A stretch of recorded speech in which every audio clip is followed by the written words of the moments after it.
Long ago, in a quiet village, surrounded by tall baobab trees and red earth paths, there lived a man named Kwame. Kwame was known in the village as a hard-working farmer. His fields of maize and cassava stretched far beyond the small stream. In that village, the elders often said, "A man who keeps quiet when injustice enters his house invites sorrow to sleep in his bed." But Kwame had never taken those words seriously. Kwame lived with his wife, Ama, and his younger sister, Nala. Ama was a gentlewoman with a warm smile. She woke before the sun, swept the compound, cooked for the family, and helped Kwame on the farm. She respected her husband deeply and treated Nala as if she were her own sister. But Nala did not return that kindness. From the day Ama arrived, Nala carried jealousy in her heart. She would often mutter to herself, "Before this woman came, my brother listened only to me." And so, Nala began to mistreat Ama. Whenever Ama cooked, Nala would taste the soup and frown. "This soup is too salty," she would shout so the neighbors could hear. Ama would reply gently, "Sister, I will add water if you like." But Nala would scoff. "When the goat is not watched, it eats the farmer's yam," she said. "You must watch your cooking better." When Ama washed clothes, Nala would scatter them again into the dirt. "These are still dirty," she would complain. When Ama swept the yard, Nala would kick dust back across the ground. Ama tried to remain patient, remembering another proverb her mother once told her, "The one who plants kindness must be ready to wait for its harvest." But Nala's cruelty grew like weeds after rain, and every time Ama tried to defend herself, Nala twisted the story when Kwame returned home. One evening, Nala ran to him, pretending to cry. "Brother," she said, "your wife disrespects me. She speaks to me as if I am a child." Kwame looked at Ama, who stood quietly with lowered eyes. Ama's voice trembled. "Kwaku, that is not true." But Kwame feared arguments in his home. He sighed and said quietly, "Emma, just be patient.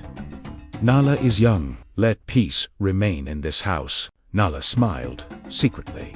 Ama obeyed her husband, but her heart was heavy. The elders of the village would say, "When the drumbeat changes, the dancer must also change." But Kwame refused to hear the changing drum. Day after day, Nala's cruelty grew. She gave Ama the heaviest chores. She mocked her cooking. She insulted her in front of neighbors. Sometimes she would laugh and say, "A wife who cannot please her husband's family is like rain that falls only on the forest. It helps no one." And still, Kwame said nothing. One evening, after a long day of work, Ama sat beside the cooking fire. Tears rolled silently down her cheeks. "Kwaku," she said softly to her husband, "I respect you. I love you, but I cannot live where I am treated like an enemy." "Please," Ama continued, "speak to your sister. I am not asking you to choose between us. I am asking you to protect your home." Kwame looked away and sighed. "My father always said," he murmured, "the family that avoids quarrels keeps its roof strong." Ama shook her head gently. "No," she said quietly. "The elders also say the child who is not corrected will burn down the village." But Kwame remained silent. "It will get better," he said. "Just give it time." Ama nodded slowly, but deep in her heart, she knew the truth. Nothing would change, Monspa said. One morning before sunrise, Ama packed a small cloth bundle. She looked around the home she had tried so hard to care for. She touched the doorframe and whispered, "A house without protection cannot shelter a wife 10 say left." When Kwame woke up, the compound was strangely silent. "Ama," he called. No answer. On the table lay a simple note. "I prayed you would protect me.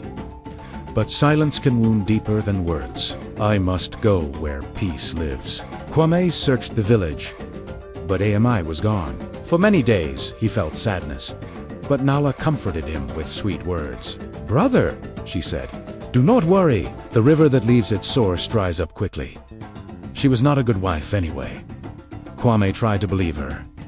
Years passed, then one season, a terrible sickness came to the village. Kwame fell ill. His strong body became weak, and he could no longer work in his fields. He lay on his sleeping mat, sweating and shivering. "Nala," he called weakly one afternoon, "please bring me some water."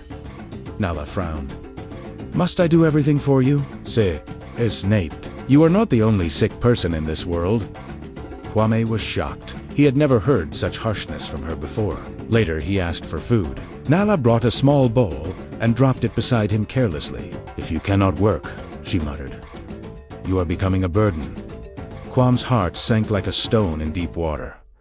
Day after day, Nala grew colder. She complained about caring for him. She refused to fetch medicine. Sometimes, she left him alone the entire day. One night, as Kwame lay awake, staring at the roof, painful memories filled his mind. He remembered AMA rising before dawn. He remembered her warm voice. He remembered her tears by the fire. And suddenly the truth struck him like lightning. Nala had not changed. Nala had always been this way. The difference was that before AMA had been the one suffering. Kwame covered his face and wept. How blind I was, he whispered. My wife cried for help, and I answered with silence. Then he remembered an old proverb his grandfather once spoke.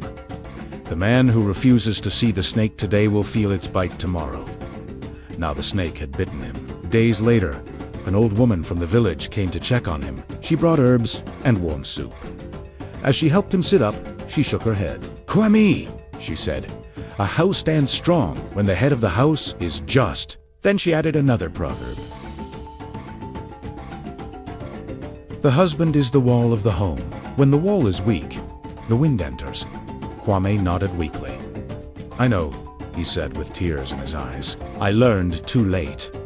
When he slowly recovered from his sickness, Kwame searched nearby villages hoping to find AMA.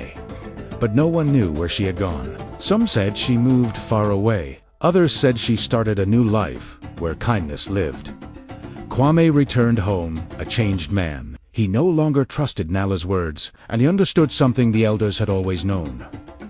Silence in the face of wrong is the brother of injustice. Often, when the evening sun turned the sky red over the baobab trees, Kwame would sit outside his house and speak softly to the wind. If I had spoken for her, he would say, my home would still be whole. And the elders later told the children of the village, when you see wrong inside your home, do not hide behind silence, for silence can break a family just as surely as cruelty. And that is the story of Kwame, who learned too late that protecting peace does not mean ignoring injustice.